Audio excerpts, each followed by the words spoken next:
Look at your wrist. Look closely at the blue veins running under your skin. Science tells us that blood is the river of life, that we are all the same inside. That is a lie. For 85% of the human population, yes, you are earthbound. You carry the Rhesus Monkey gene. But for the remaining 15%, something is missing. You do not have the monkey gene. Your blood is clean of the antigen. Science calls it a mutation. History calls it a mystery. But some theorists call it proof. Proof that you might not be entirely from here. If you are Rh negative, nature itself tries to reject you.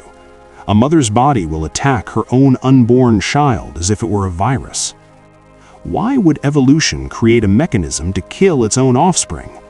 Unless the two bloodlines were never meant to mix. Today, we are going to decode the biological receipt hidden in your veins. Welcome to the mystery of the golden blood. To understand if you are an anomaly, we first have to look at the code. Imagine your red blood cells are like soldiers floating in your veins. Most soldiers wear a uniform, a protein coat called an antigen, specifically the D antigen. This antigen is like an ID card. It tells your immune system, I am safe, I belong here. If you are A positive, B positive, or O positive, you have the ID card. You have the mark of the primate. You are connected to a lineage that stretches back millions of years to the Rhesus macaque. But if you are Rh negative, your soldiers are naked. They have no ID card. They have no D antigen. Structurally, your blood is purer, but biologically, it is a liability. For decades, scientists believed this was just a random deletion, a glitch in the Rhd gene on chromosome 1. But recent studies have revealed something disturbing. This gene isn't just about identity, it involves the transport of ammonia and CO2 across the cell membrane. By lacking this protein, Rh-negative blood cells are fundamentally different in structure. They are more fragile, yet strangely more resistant to earthly parasites. For example, people with Rh-negative blood are often immune to toxoplasmosis, a parasite found in cats that affects the human brain. Why? Why would a mutation make you immune to a mind-altering parasite but vulnerable to your own species? It raises a question that biology struggles to answer. Is this a defect, or is it an upgrade? Here is the most meaningful piece of evidence. In all of nature, a mother is biologically programmed to protect her offspring. It is the fundamental law of survival. From lions to mice, the mother's body is a sanctuary. But for Rh-negative women, that law is broken. If an Rh-negative mother carries an Rh-positive baby inherited from the father, her body does not see a child. It sees an invader. It sees a threat. This is known as erythroblastosis fetalis, or hemolytic disease. As soon as the baby's blood touches the mother's blood, her immune system wakes up. It sounds the alarm. It begins to manufacture antibodies specifically designed to hunt down and destroy the baby's red blood cells. It is a biological civil war. Without modern medicine, specifically the RhoGAM shot introduced in the 1960s, the mother's own blood would strangle the life out of the fetus. Miscarriage, stillbirth, brain damage. Think about the implications of that. In nature, this kind of violent rejection only happens when two different species try to mate, like a horse and a donkey producing a mule. Hybrids are often sterile or fraught with complications. So the uncomfortable question remains, if the Rh-positive father is human and the Rh-negative mother rejects the seed, then what is she? Are we looking at two distinct species forced to coexist in the same world? Let's leave the laboratory for a moment. Let's look at the map. If Rh-negative blood was a random mutation, it should be scattered evenly across the globe. It is not. In Asia, Africa, and among Native Americans, the Rh-negative trait is almost non-existent, less than 1% of the population. But in Europe, the number explodes. And there is one specific place, a small, isolated region straddling the border of Spain and France, where the concentration is higher than anywhere else on Earth: the Basque country. The Basque people are an enigma. They're the oldest genetic population in Europe. They predate the Celts, the Romans, and the Vikings. Almost 35% of Basques carry the Rh-negative recessive gene. But it's not just their blood. It's their words. Their language, Euskara, is a language isolate. It is unrelated to Spanish, unrelated to French, unrelated to any Indo-European language. Linguists cannot find its roots. It is as if it dropped from the sky. Some archaeologists believe the Basques are the last survivors of the Cro-Magnon man, the early modern humans who displaced the Neanderthals. While the rest of Europe mixed and mingled, the Basques stayed isolated in the Pyrenees Mountains. They kept their bloodline pure. Is Rh-negative blood the original blood of modern man? And if so, where did the Rh-positive blood come from? Did we mix with something else? Or did something mix with us? This brings us to the most controversial theory of all. The theory that Rh-negative blood is not a mutation, but a legacy. Let's go back to the clay tablets of ancient Sumer 6,000 years ago. The Sumerians wrote of the Anunnaki, those who from heaven came. Their texts describe how these advanced beings genetically engineered humanity to serve as workers. They took the primitive hominid and spliced it with their own essence.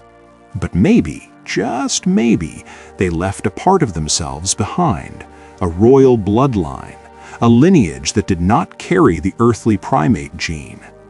Throughout history, rulers have claimed the divine right of kings. They claimed to be descendants of gods, and they were obsessed with keeping their bloodlines pure.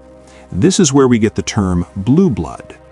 Historically, the Spanish aristocracy, sangre azul, prided themselves on their pale skin where their blue veins were clearly visible, a trait common in Rh-negatives. They refused to intermarry with the darker-skinned Moors or commoners. Was this simply racism? Was it elitism? Or was it an instinctive, subconscious drive to preserve a genetic code that was rapidly disappearing? Look at the Habsburgs. Look at the royal families of Europe. They married cousin to cousin, sister to brother. They destroyed their bodies with deformities and hemophilia, all to protect the sacred blood. What did they know that we have forgotten? So how do you know? Besides a blood test, are there other signs? This is where science meets speculation. Researchers and observers have noted strange correlations among the Rh-negative population. It is not just physical, it is psychological. Many Rh-negative people report a persistent feeling of not belonging, a feeling of being an observer, a watcher, an outsider looking in on the human experience. Physiologically, there are anomalies too: lower body temperature, lower blood pressure, extra vertebrae in the spine, and piercing, light-sensitive eyes, often green, hazel, or blue. Is this just coincidence, or is it cellular memory, a subconscious reminder that your biological roots are not buried in the soil of the earth, but somewhere else? There's a theory called the clone theory. It suggests that Rh-negatives are less susceptible to mob mentality. They are harder to hypnotize, harder to control. They are the rebels, the seers, the ones who question reality. If the rhesus factor connects the majority of humanity to the hive mind of the primate, then the lack of it disconnects you. It makes you free, but it also makes you alone. But even among the Rh negatives, there is a hierarchy. If Rh negative is rare, then Rh-Null is mythical. It is called the golden blood. To date, only about 43 people in the recorded history of the world have been identified with this blood type. 43 people out of 8 billion. These people have absolutely no Rh antigens at all. None, not just the D antigen. The entire Rh system is missing from their cells. They are the ultimate universal donors. Their blood is liquid gold. It can save anyone with a rare blood type in the Rh system, but for them, it is a curse. If a person with golden blood gets into a car accident or needs surgery, they can only receive blood from one of the other 42 people on Earth. They are living on a razor's edge. They are biological unicorns. Scientists are baffled by Rh-Null. According to the laws of evolution, they shouldn't exist. Their cells are fragile. Their existence is precarious. Yet, here they are. Are they the purest form of the alien ancestor? Or are they the final fading embers of a species that is going extinct? A mature male voice, roughly 45 to 50 years old, with a deep, textured, and slightly gravelly quality, like a seasoned archaeologist telling a story by a campfire. The tone is a perfect blend of ancient mystery and modern scientific precision. The delivery is deliberate, contemplative, and immersive. It sounds wise, authoritative, and gritty, capable of transitioning from describing dusty tombs to explaining complex genetic codes with equal gravity and clarity. We may never know the true origin. Maybe it was a random mutation in the cold mountains of Europe during the last ice age, a survival mechanism against some ancient plague that killed everyone else. Or maybe it is the fingerprint of the gods. Maybe the Bible was literal when it said, "The sons of God came in unto the daughters of men, and they bare children to them." But one thing is certain, if you are Rh negative, you are holding on to a genetic secret that nature tried to erase. You are the anomaly. You are the glitch in the matrix. And in a world that pushes for uniformity, your existence is an act of defiance. Now, I want to conduct a census. Check your medical records. Ask your parents, are you O negative, A negative, or do you belong to the 85% majority?